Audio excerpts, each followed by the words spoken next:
All right, welcome to Open Bible, Open Life. I'm Pastor Kyle, and I'm joined by three of my friends and former coworker, current two coworkers. Guys, welcome to the podcast. Yeah, thanks. Thank you. Let me introduce each of you. So first of all, we've got Melissa here. Melissa, now people may be watching this. If they are watching it, not listening to it, we just had that conversation. Do people watch this podcast? Do they listen? Do they mix and match? But if they are watching it, they might be like, I recognize this lady. I recognize this lady. And this lady... she won't go away. She won't go away. And last time I saw her, she was wearing a kid's shirt. No. For years, you helped to lead and really with the heart and hands, you and Leslie and others, into our kids ministry until 2 years ago, maybe? 2 years ago, yeah. Yeah. So we'll talk about what you do now and all that, but that's how you, and you were a late addition, you and Chris, a late addition to our launch team. Launch team, yeah. You guys came in that summer of 2016, so you have been with us through all the ups and downs from Goler to Northwest and to where we're sitting right now, Patterson Avenue. Yeah, gratefully. Yes, we have. Yep.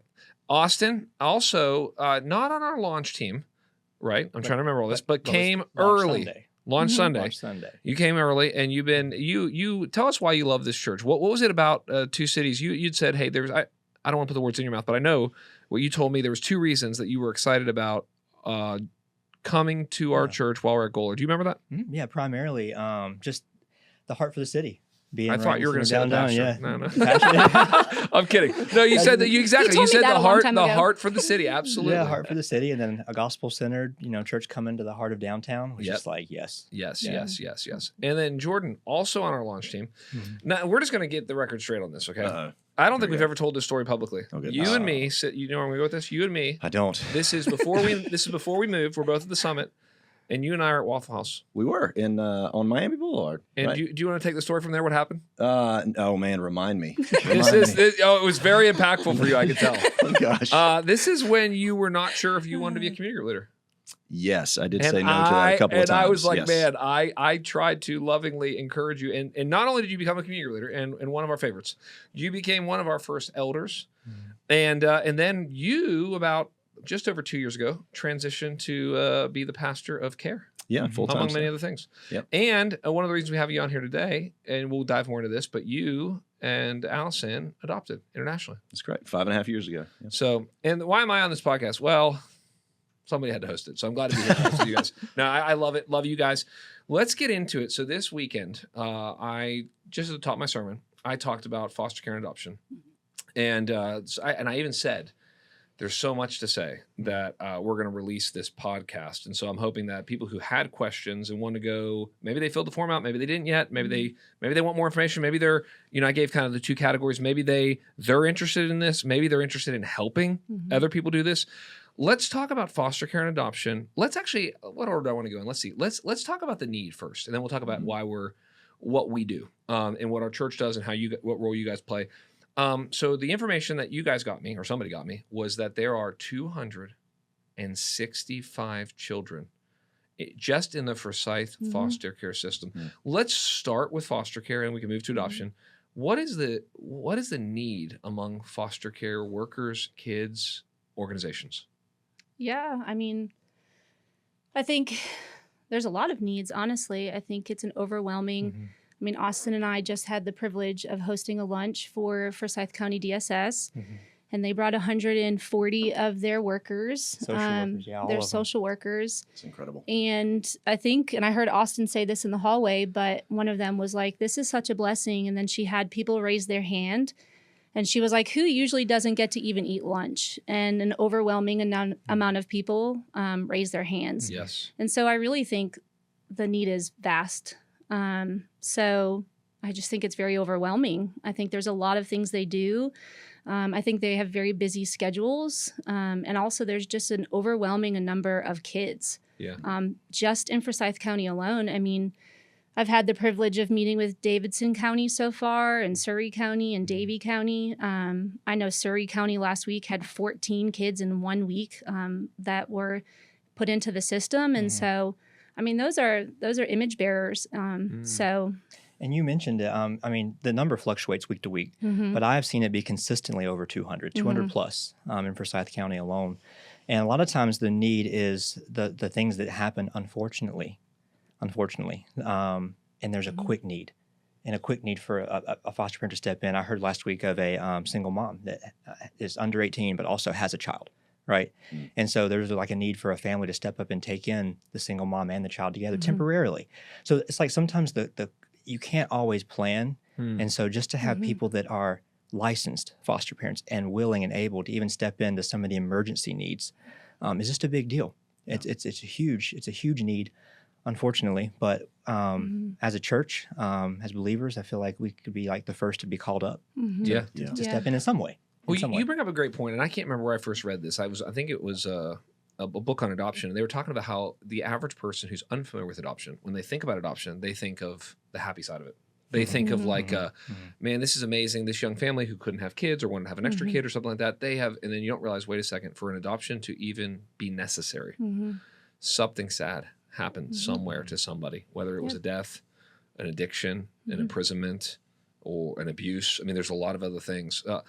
Austin, and then we're going to get to you, Jordan. But I want to ask you, you do so many things in regards to mercy in our church, caring for the least and last. Why did you feel like adoption and foster care was something that you needed? There's so many needs. Why give so much attention to this need? Because we can think about all the different nonprofits, which we also partner with many. Why create scholarships for this, which we'll get into? Why host meetings for this? Why celebrate this ministry so much in our church?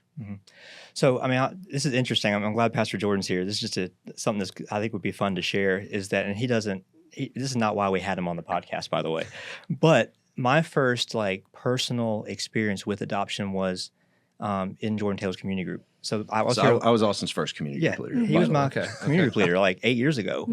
And so when we were in group together, in a small way, I was able to walk alongside of them and even do some of the fundraising efforts. And I was able to see firsthand that this is a journey.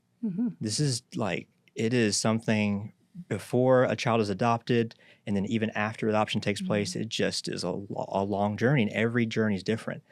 And there's a lot of barriers that come up before, during, and after adoption and or foster care, and it's because of that's one of the reasons why the need is so great and why we as a church want to step in. We actually say it at our meetings, we want to help break down those barriers. That's right. Whether it be financial, relational, emotional, spiritual, and just really come alongside the families that are called to adopt and or foster. And so, and I think this is worth noting as well, because adoption and foster care can get lumped together sometimes. But so foster care, the ultimate goal of foster care is reunification with the bio family. Yes, that's the ultimate goal. And so it's like a unique ability for a family to step in for a season, to share and show the love of Christ, to help support the bio family in some way with the ultimate goal of reunification. And then adoption, I love the words, because adoption, reconciliation, reunification, reminds you of anything? Yeah. Yep. Oh yeah. Yeah. Scripture. It's just so gospel, such a picture, all of it, foster and adoption, which is another reason why it's so important for us as a church to just lean into this. It's just such a gospel work, not to use a cliche, it's just a gospel, good news reflection of what Jesus has done for us. Yeah.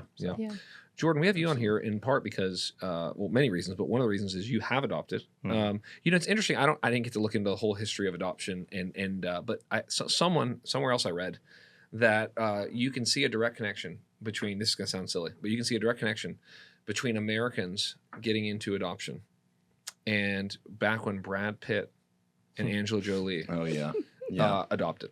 And it was the first time, not the first time, but it was one of the first times where kind of a mainstream celebrity couple normalized and celebrated adoption. Now, as Christians, we've been into adoption for 2,000 years.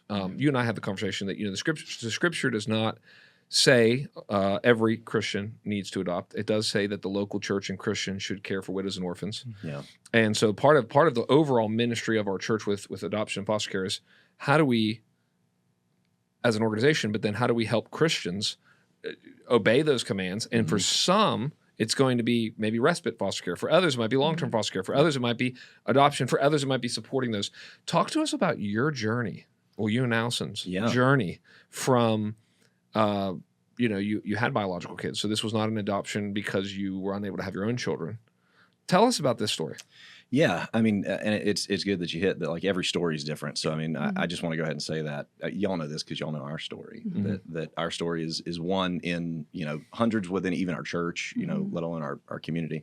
Yeah, there's a lot of kind of phases from the time that the Lord begins to put something on your heart to the frustrations of thinking doors are going to be open and then those doors being closed. Allison and I had both individually for a long time felt, even before even meeting each other, had kind of discerned that eventually adoption was on each of our hearts. And then we kind of started talking about that.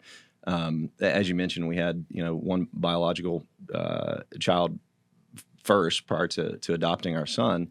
It was kind of a journey over time of education, learning from people who had gone before, kind of discerning the Lord's will over time, which is a just big question of how do you even do that, discerning the Lord's will over time, and then seeing what doors open to us. We both felt pretty compelled to international adoption.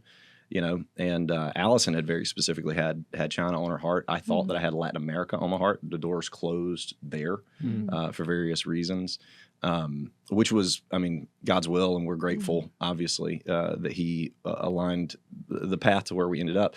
But and this is a good word, and I know you've walked with a lot of people through this, that from the time that you actually even start a process, whether it's to become certified to be a foster family, or you begin the adoption journey, we were doing, of course, international adoption of an older child.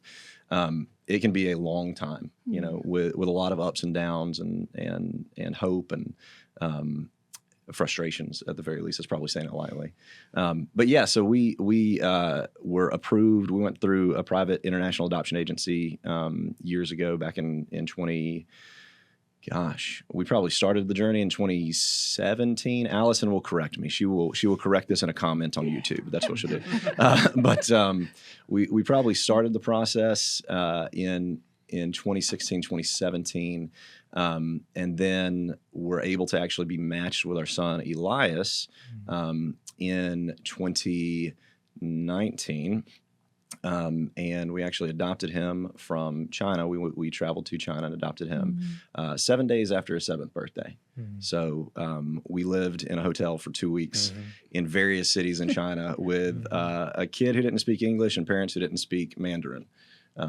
Anyway, there's a lot to the story since then. I actually got the chance to sit down with Elias this morning. Because y'all, I'm sure, have heard this and probably convey this, but one of the things that adoptive parents always struggle with is, what parts of the story can we share? You may have heard somebody say something like, hey, our kid's story is theirs to share. So we treat it with, appropriate privacy and honor. But I think that one of the things that we want to do well as a church is to holistically equip those both who are wanting to support adoptive and foster families, and those who are considering, is this the Lord's will for my life? How do I do it well? To equip them with a holistic view of this is a wonderful picture of the gospel, but as you got to earlier, the gospel entails a lot of brokenness. It's beautiful. It is beautiful, but it is very broken along the way. So I asked Elias this morning, like, hey, man, they've asked me to talk this afternoon about adoption. What are you, okay with me sharing, or the things you don't want me to share? And that was a good conversation, just to see him kind of process through wanting to be of help to other families. In any case, maybe I'll save for later the actual counsel that he gave me. It might come up later in the conversation. Okay, well, we'll make sure we come back and ask if not. Now, Melissa, you of the four of us here, you're the only one who is not working for the church. You're doing this completely just volunteering, and I want to hear your heart behind that. How did you get passionate about coming alongside people who are fostering and adopting? Yeah, I've had a heart for it since I was a child. I grew up with family members who did foster. They never adopted; they all fostered. So we got to see a lot of reunification as a child, and then I became a teacher out of college, unexpected to me, and I loved it. And I worked just outside of Boston, so I got to see a lot of inner city kids. So in Boston, or at least the school system I worked in, they got bussed in. So they would go home and they wouldn't have meals and they wouldn't have parents present. And so I think my heart just grew that way. I would teach them how to cook meals so that they could go home and provide for their siblings. And so I moved to North Carolina in 2007 to get my doctorate, but the Lord called me into ministry. And so I worked at a group home in Durham. So I was a teacher and a house mother to children who basically had been relinquished by their parents. So I was there for 2 years until I met my husband. And that called me here to Winston. So then I got back into teaching, got to stay home with our children. And then gratefully, I got to be on staff at Two Cities. So God just has uniquely put a love for children in my heart, a love for families, a love for gospel-focused families. And so, I don't know. I mean, Austin's one of my dearest friends. And so when he stepped into working at Two Cities, I just wanted to, one, continue to bless the families of our church. I want our church to make a difference I want it to be a light in our city. I want it to be a light in all the counties, not just Forsyth. And so when he asked me to step in and just come alongside him and focus on adoption and foster care, I prayed about it for a year. My DNA group, we prayed for a year to ask if that's what God wanted me to do. And so here I am, just kind of trying to do the work that God's asked me to do, to continue to love on families in our church, but also to just love on children. Yeah. I think that matters. I think he loves the least of these. And so that includes children, and that includes broken families. And like you said earlier, I think all of these situations come out of trauma and something broken. And I think we tend to forget that we had someone sacrifice for us, the greatest sacrifice that could be made. And so I'm just excited to be a part of it, honestly. Yeah. Well, guys, we've talked about how it's gospel-centered. It flows. It is the heart of the gospel. I mean, the great late J.I. Packer said you could summarize the entire gospel as adoption through justification, that God adopts us by making us righteous, forgiving us, and bringing us home into heaven. Eventually. We talked about that. We talked about the great need there is. We talked about how each of us has kind of had different roads to get here and be passionate about it.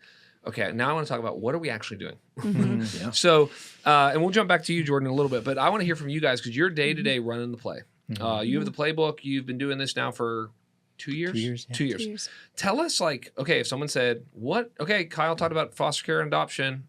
What do we do as a church when it comes to foster care and adoption? Why don't you start? Oh, yeah, sure. So we'll tag team because Melissa's helping with a whole another aspect of it, like support and relational stuff. So when it comes to some of the barriers that families face, whether adoption or foster care, you got some of the physical needs, financial, which is a big deal. And then you have relational type needs and support in that way. And so from a church standpoint, this is really exciting. When we launched this initiative like 2 years ago, it was like, okay, we're going to set aside $100,000 to just come alongside anyone who feels called to this work of adoption and foster care. And with that, I forgot, it was either Caleb or Pastor Spencer was like, here, Austin, talk to other churches that are doing this and let's figure out a scholarship plan. How are people doing this well? And so we did that. We took went and met with a lot of people and said, here's what we're going to do. We are going to, anyone who's called to adopt, the average adoption is between $30,000 and $50,000. It's a lot of money. So we're like, okay, let's say $40,000. We will scholarship up to 25% of that total adoption cost, up to $10,000, 25%. Yep. And then pay that out in like 4 increments over time in conjunction with fundraising to kind of like help encourage the families throughout the whole process. And so that's what we do for adoptive families financially. It's like if you're approved for the scholarship, we will support you for up to 25% of your total adoption cost financially. And then for foster care, it's a little different. So we provide $2,500 for like resources. You have to have. There's a lot of rules that come with fostering. Well, I'll give you a quick example because my wife and I, we do respite, and one of the rules, I can't remember every detail of this, but you have to, even for siblings, you have to have 2 separate beds if they stay in the same room. So sometimes you might have a family go, you know what, we don't have bunk beds, but we'd like to take a brother and sister or 2 sisters. We can't. We only have 1 extra room, and that would be a situation in which we'd say, okay, well, we can help you get those bunk beds. Yes. That's the way the church would come and help you. Right. Oh, we've done it. We've helped with beds, little fences, window updates. Well, a lot, and some people who go back into it, I want to go back to you, but some people, they get back into it and they go, oh man, we don't have a stroller anymore. Oh yeah. Yeah. We need a car seat. A couple of these basic things. It's like, if you can get these 2 or 3 things, the bed, the stroller, the crib, the whatever, you're ready to go again and go and serve families for months or years. Yeah. So scholarship wise, that's what we do. We have that. And then we also have, this is where I'll kick it over to Melissa to share a little bit, is we want to come alongside families, not just financially, but relationally and support-wise. I heard a pastor who's really involved in this say that sometimes the easiest thing to do is write a check. It's those relationships over time and digging into the stories that sometimes is a massive deal. And so we have what we call a RAP team, previously called the support team. And so Melissa, you want to share a little about what we've done and what we are doing, and even a little vision? Yeah. Yeah. Yeah. I mean, so when Austin asked me to come in and just work alongside him, there was 3 things that I noticed. And one of them was just the lack of community within this community. Yeah. I think it's really hard to be vulnerable and to admit that you need something.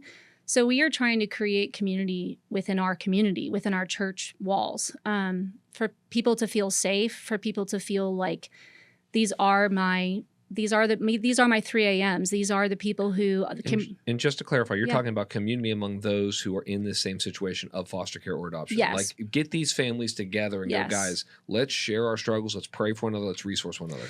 Yeah, because I do believe the church wants to help. I think our people want to help. I think that's evident by creating the RAP team. I mean, people signed up. There's so many people, and they're always reaching out. They're like, Melissa, what can we do? What can we do? What can we do? And so it's just, we need to know those needs. So, but you have to create community first, so there can be vulnerability, so that people are willing to share, like, hey, we're drowning in laundry. Great. Someone's going to come and someone will take care of that. So the entire concept of the RAP team is to let them know what your needs are. Do you need for example, someone let us know it took them 6 weeks to build a fence. But if someone would show up and a whole team would come, it took a day. So 6 weeks is a big difference to a day when you are trying to find a place for a child to go. And I meant to mention this earlier, but wrap around support. That's the whole idea. I don't That's know if it's an acronym Yes. or what. Okay, Yeah, wrap, yeah. wrap around support. You Yeah, wrap makes around the sense. family. Yeah. Yeah. It is an Melissa. acronym. Good question. Yeah, sorry.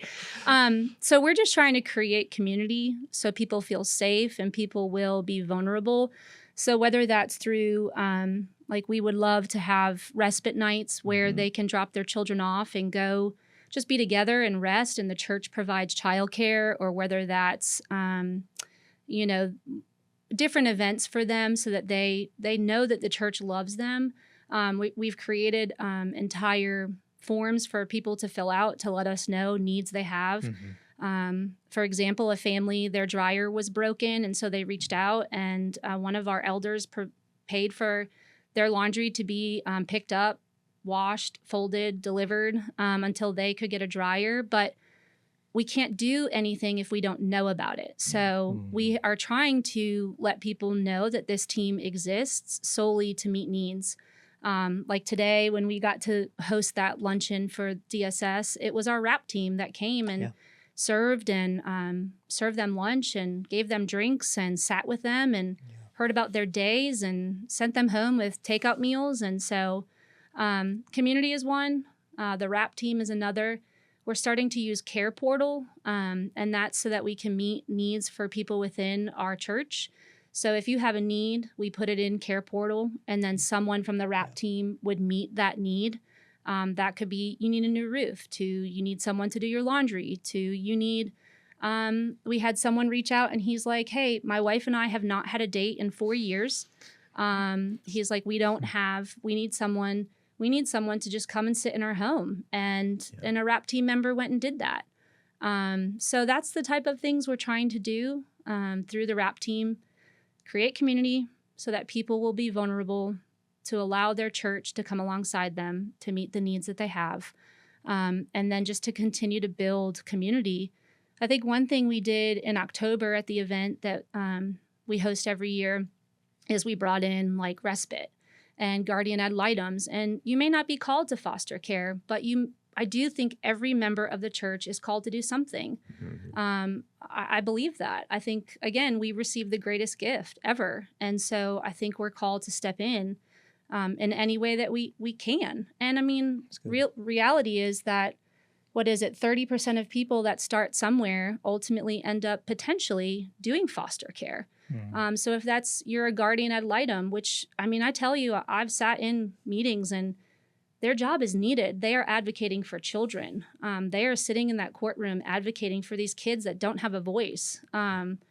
So whether that's being a guardian ad litem or whether that's being on the RAP team or whether that's praying, whatever it is, but I do think we are all called to do something. Yeah. Yeah. Jordan, I want to talk to you for a second just about adoption. And because the interesting thing is not just that you've adopted, but that adoption, as well as your role as an elder and as a pastor on our staff, is a lot of people come to you and go, man, first of all, you're just the kind of person that we can tell things to. But two, you've been through similar, I know every adoption is different, circumstances. Yeah. When we're talking about families who adopt, let's focus on that for a second. What are some of the pain and pressure points that you're seeing them feel, that you're walking with them through? Yeah, so I think it would be helpful because, again, mine and Allison's and Elias's and our family, because we have two other children as well. Our story is specifically international adoption, and maybe even more narrowly international adoption, older child. Add to that out of birth order, all this stuff. But in any case, so maybe let's talk about the commonalities that would be across foster care and adoption, and then kind of bifurcate would be helpful because there are some similarities, some distinctions, but challenges that either we've seen or that people come with. I think just the biggest thing is, even though you hear this wealth of folks that obviously want to help, I mean, you hear that from Melissa, we see it very visibly. Unsurprisingly, the church wants to help. It's incredible. But as an adoptive family, kind of got it a little bit earlier. People in general aren't good at sharing our needs with one another. I mean, I talked with some folks recently who completely different set of issues, and they just said, we don't want to be the needy ones in our community group. Who wants to be the right. needy one? So that's already just like a human condition that makes it difficult. But then add to that, I think all of the things that you assume and the things that you assume people think about you, maybe when you express your needs. I recently talked with, actually it was one of our other elders, but I've had this conversation with other folks, that we're talking about raising a 12-year-old, because we have sons that are around the same age, and we're using a lot of the same words. And we're seeing, okay, similarity. Oh no, this is a very significant distinction that now I've got to decide, can I even share this, this like significant distinction in what our life looks like, in what my son's life looks like with you? Are you going to be able to hold this? Are you going to, because you want to associate with me, you want to kind of understand me, are you going to try to categorize that as a person who has, just biological children, which is wonderful. It's a gift. So please hear that. I shouldn't say just biological children, but who's had biological children. Are you going to try to categorize it within the categories you already have, right, in your brain of normalcy and of parenting? And, it can feel like you're just isolated, even though nobody wants to isolate you. That's, I think, one of the hardest things. And, sharing the realities of, so you said something at the Multiply night the other night that I understood what you meant, and I agreed with the heart behind it. So please hear this. I agreed with the heart behind it. Keep going. I don't know what you're about to say. No, you said something along the lines of, and again, before I even say it, I agree with the heart behind it, that if you do respite, you do foster care, you do adoption, and you become the best version of yourself. I actually talked with Elias about this morning, and I'm like, I know he does not think that I'm the best version of myself, for sure. You actually come face to face with some of your own demons. And that was one of the things. It was a huge blessing to have a social worker who was an adoptee herself, an adoptive child herself, walk with us through kind of the preparation. There's a lot of free well, it wasn't free, it was very expensive, but a lot of counseling essentially from our social worker leading up to our adoption. She just said, one of the biggest things that we need to help y'all do is deal with your own baggage because it's going to come out. is going to come out, and is going to come out in a way that it does not come out in most cases. So that's one of the harder things, is that people look at it from the outside and kind of idealize it. I think is probably one of the biggest barriers, is that we look at adoption and we tend to idealize it because we do see it as such a noble and good thing. That is a picture of the gospel. We've kind of talked about that. Yeah. But because of that, it can create this dissonance of like, I'm not sure if I can share how hard this has been without it seeming like I'm failing, without it breaking your worldview of adoption, because we don't want to dissuade people from it. I mean, we do want to educate people, right? We do want them to have, as I mentioned earlier, a holistic view. And some of it is just like shame, honestly, the shame of feeling like, you know, no one wants to admit that they go into things idealistically, but I mean, just like marriage or whatever, you know, other major life decisions, it's like we can say all the right things leading up to it, and there's still some idealism that has to die. Something beautiful can come out of it, but there's some idealism that has to die. So I'd say that just the distinction between reality and assumptions is one of the biggest things. And then, you know, I appreciate, Melissa, that you were talking about community, because that's probably one of the biggest things is figuring out, you know, who can I actually talk with about this? And then even among adoptive families, knowing that like you're going to get it more so, but like you have a different story too. We had some good friends who, you know, are foster families, and seeing like, okay, there's a lot of similarities is very helpful because we can say fewer words and be understood, and they can do the same. But just knowing that there's even distinctions between our stories. Yeah, and that's a big part. I think, you know, Austin and I, when we've sat with people, that's what they say. They're like, we just want to be together. We just want to talk. We want to learn, because we've walked this road together. We've walked this road, but a lot of times it feels alone. And so it's like getting them together just for a night to have a meal, maybe have a speaker come in, hear them, serve them, love them, and then provide childcare, give them a rest, and then just know that their church loves them. You know, I think that goes a long way. And that's just a small piece of something we're trying to create so that it grows, right? So that ultimately we want this to grow within our church so that other people find it to be enticing. And again, not everyone is called to adopt or foster, but you can do something. You can come to a night and you can serve a meal, or you can volunteer, you know, if you're background checked, to be in kids ministry, whatever it is. But yeah, just letting these people come together and share and learn and commune and rest. Yeah. Well, you know, let's talk about some of the practicals of even just, so someone says, I'm interested in foster care, and you know, I don't know, I want to ask some more questions because, well, let me just tell you my story briefly, or our story. We got into foster care, did respite. As you guys know, we talked about this yesterday or the day before, but basically, at least in North Carolina, it's a little different, I think, in Georgia, because my friend's down there. But in North Carolina, whether you're going to do respite care, which just means we're going to relieve families for weekends, maybe a week, long as we've had it. We had twins for 2 weeks, but that was the longest. But in North Carolina, you still have to go through all of the same rigmarole so you have to be completely licensed. So it is just, and I know I want to talk about how we help with this, but having done it, it is, it may have changed. It was 10 classes, 3 hours each. At the time, it was on the other side of COVID. We were able to do it online.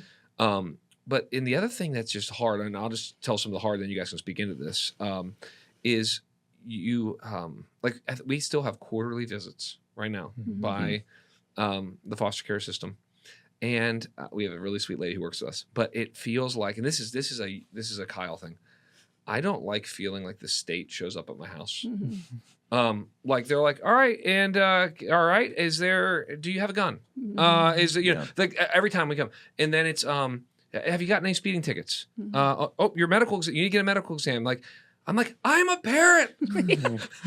I have 3 kids. I know what I'm doing. You know, there's I mean, I don't say that. But I think the average like normal person is going to go through this process and go, this is a little intrusive, and we want to help with that. And there's you have to keep vision, because all that happens. And then as we get into it, the other thing I think that's hard. So I think one is like the relationship, and the foster care people are great. Let me just honor them, and they understand some of the silliness of some of this.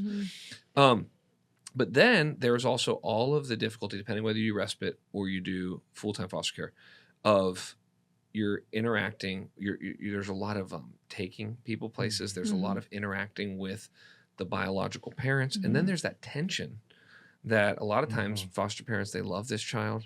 They see the brokenness. They might never say out loud, but wonder if we'd ever be able to have this child and adopt this child appropriately, But at the same time, they need to be pushing back to mom or mom and dad, but then mom and dad never show up for anything, or they, you know what I'm saying? Yeah. These are just, this is just some of our experiences, and we've just been doing respite for 3 years, and we don't even do it that often. But it has been like I've come face to face with like, this is difficult. We've had people call us or through the foster care system. It's like, well, can you take our kid, because we really, and it's sad, we really would like to take him or her on vacation, but it didn't get approved to take them across state lines. So I think a lot of times, sometimes people think what's happening with respite is they're dropping them off because they need a break. That does happen. More often what we see is they're going somewhere they're unable to take their kid. Right. And they wish they could. They wish they could go down to, Hilton Head Island with them, but they can't. And that's where they have their parents' home or whatever. So with that in mind, speak into some of the ways, practically, let's just say foster care, practically, funding aside, how do we help people go from, I might be interested in this, to, I'm licensed and ready to go, and I've got a RAP team that's going to help me? Yeah, so like one of the first steps, like in our forms, would be like to reach out, let us know. And we may cover this again at the end, but like every Sunday on the screen is an adoption and foster care slide with a QR code that takes you straight to an interest form, just to let us know that you may feel called or interested in this. It's not a commitment, it's just letting us know. And then the next step after that is meeting and talking with one of us, because each situation is different. The way someone's feeling is always different, or what they might feel called to. So we want to first know like who you are and what God's put on your heart. That's like the first step. And so that's for either, sorry to interrupt you, that's for either folks who are interested in potentially supporting, or they're debating or considering the call to being involved in foster care or adoption. Correct. So we do that. We have that kind of like on-ramp to let us know who you are and where you're heading. And from there, we take it case by case, person by person. So once they meet with us, the next step is to either connect them with an agency, organizations that are like specialists in the field of adoption and or foster care.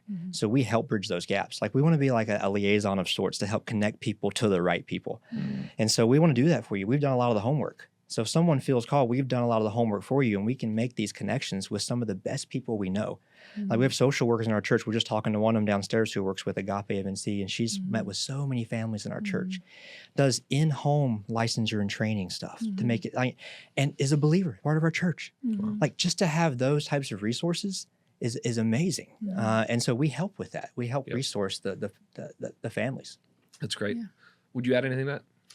What was the question? Sorry, the question was sorry. We've talked about a lot of things. The question was basically, I'm trying to think about the person who's listening to this, or on Sunday, who goes, love the video, love the story, love what we're doing here. Not sure if this is for us. I'd like to take the next step, get some more information. And then really my question was, how does someone go from, I don't know anything about foster care, to I'm licensed and ready to go, whether I do respite or full time? Yeah, I mean, I think, like Austin said, the form is great. It breaks down. It goes to one of the three of us, and then we go from there. But I really think one of the first places is to join the RAP team, honestly. Like that's the shallow pool. Get around it, see the families, see the system. Okay. Because we want it to be highly relational. We don't want you just going and dropping off a meal. Like one of our kind of people who have been mentoring Austin and I, he was like, Melissa, this family came and they just were planning to drop off a meal 3 years ago. And he's like, and now my kids call them aunt and uncle. Like, wow. That's our heart, is that you would not just be someone delivering a meal, but stay and be with this family and get on the floor and put together a puzzle or whatever it is and build relationships with these families. We would love to see our community groups. I mean, there's some community groups doing this really, really well and meeting the needs of people within and outside of their community groups. But community groups to step into this. I mean, there's so many people in our church that work within this world of foster care or adoption, whether they are guardian ad litems or they're social services, or so getting connected to them, getting their community groups active, I think are small ways to make this grow, to meet needs. And then we would just, I think, to be prayerful that people would step into this. Like you said, it is intrusive. Like I remember when they came to our house and they were in our son's bedroom taking pictures, and it's like, you just feel it's odd. You're just like, this is uncomfortable. But I mean, Jesus left heaven for us, so that was pretty uncomfortable. I mean. And they expose you to a lot of they warn you a lot, at least in mine. They warn you, this is what you may see. This is what they warn you of, what you mentioned, like, hey, you may not want to go out of birth order. Here's why you want to consider some of these. This is for foster care stuff. So, because we got to wrap up soon. Jordan, what are some things, let me ask you this question, if you could even answer this. What are things that people don't think about who are considering adoption? Yeah, that's probably and maybe this ends with question. You maybe even sharing us. We can't end this podcast without hearing what Elias said. I keep you on it. So I'll tell you what Elias said, and then I'll give you a few more briefly things. Elias, I just said, hey man, is there one thing that you want to make sure that I say today? And he thought about it a little bit, and then Allison texted me a few minutes ago, and he just said, you cannot replace a kid's birth parents. And he gave me permission to say that. Is a 12-year-old boy who loves us, right? Is you cannot replace a kid's birth parents, and I think that's a hard truth to hear, and we're on kind of our own heart journey of like understanding what that means exactly. But that's going to be something that every child and every prospective foster parent, every prospective adoptive parent has to wrestle with over time, because it's something to grieve. And then I think it's also something to like celebrate that this is something that God has brought together that is different, but it can be equally as beautiful. So that's one thing. And the other, I would say, just Austin mentioned earlier, the push for reunification within foster care.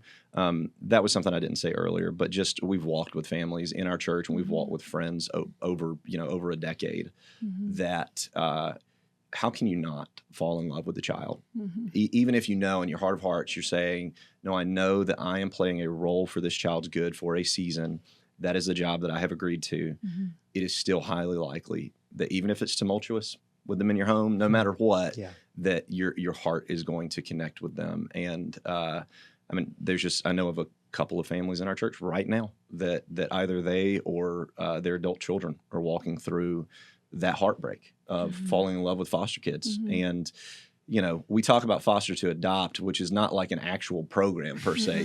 People say that foster to adopt. I think that's a really important thing is like there is no such thing as foster to adopt. Right. That does not exist. Well said.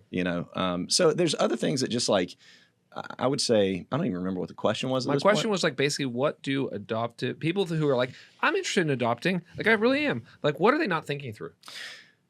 How much time do you have? Yeah, I think one of the biggest things is just like how do you figure out what you're not thinking through? Maybe that's the most helpful thing is go actually talk to like a spectrum of adoptive or foster families who have done it, who are very new to it, and some who have ideally who have seen their kids grow up over time, or who have done multiple foster care relationships over time.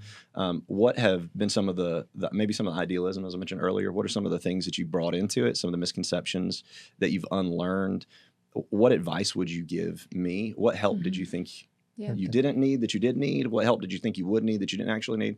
The biggest thing is, I think, build relationships with people who are in it. That's the hugest thing. Good. And I think that's a big piece that I would say for Austin and myself.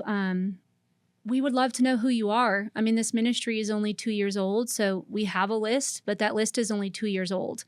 And I know, like, when I was in kids ministry, there was a lady who told me, she said, Melissa, my daughter is 23, and I adopted her. And I was like, I've known you for years, and I did not know that.